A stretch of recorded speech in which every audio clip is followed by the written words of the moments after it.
பாய் பிரியாணி ரொம்ப ஈஸியா குக்கர்ல எப்படி செய்யலாம்னு பார்க்கலாம் வாங்க. நான் 1/2 கிலோ சிக்கன் வச்சு பிரியாணி செய்ய போறேன்.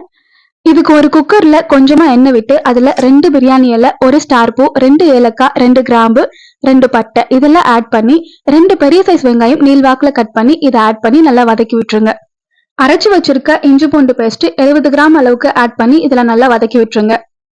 1/4 டீஸ்பூன் மஞ்சத்தூள், 1 டீஸ்பூன் மிளகாத்தூள் இது ஆட் பண்ணி இந்த எண்ணெயில நல்லா வதக்கி விடுங்க. மசாலா இந்த மாதிரி எண்ணெயில மிக்ஸ் பண்ணும்போது பிரியாணி நல்லாவே டேஸ்ட் வரும். 2 பச்சை மிளகா, 1 கைப்பிடி அளவுக்கு கொத்தமல்லி, 1 கைப்பிடி அளவுக்கு புதினா இதெல்லாம் ஆட் பண்ணி இந்த மசாலால நல்லா மிக்ஸ் பண்ணி விடுங்க. 3 மீடியம் சைஸ் தக்காளி நீள்வாக்குல கட் பண்ணி இதுல ஆட் பண்ணிட்டு அதுக்கு தேவையான உப்பு கொஞ்சமா ஆட் பண்ணி அதை நல்லா இந்த மசாலால மிக்ஸ் பண்ணிட்டு அது வேகிறதுக்காக ஒரு 2 மினிட்ஸ் மூடி வச்சு விட்டுருங்க.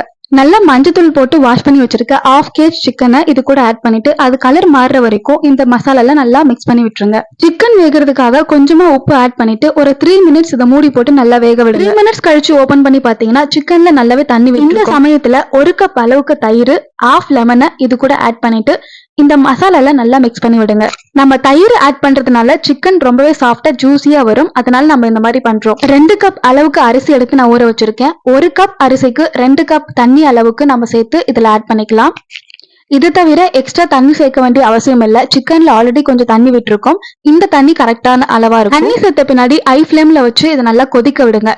ஏற்கனவே நம்ம சிக்கன்லயும் தக்காளிலையும் உப்பு சேர்த்திருக்கோம். அதனால உப்பு செக் பண்ணிட்டு எவ்வளவு உப்பு தேவைப்படுதோ அது மட்டும் நம்ம இப்ப ஆட் பண்ணிக்கலாம். இப்போ 1 மணி நேரமா ஊற வச்சிருக்க பாஸ்மதி அரிசியை நல்லா கழுவிட்டு இதுல ஆட் பண்ணிக்கலாம்.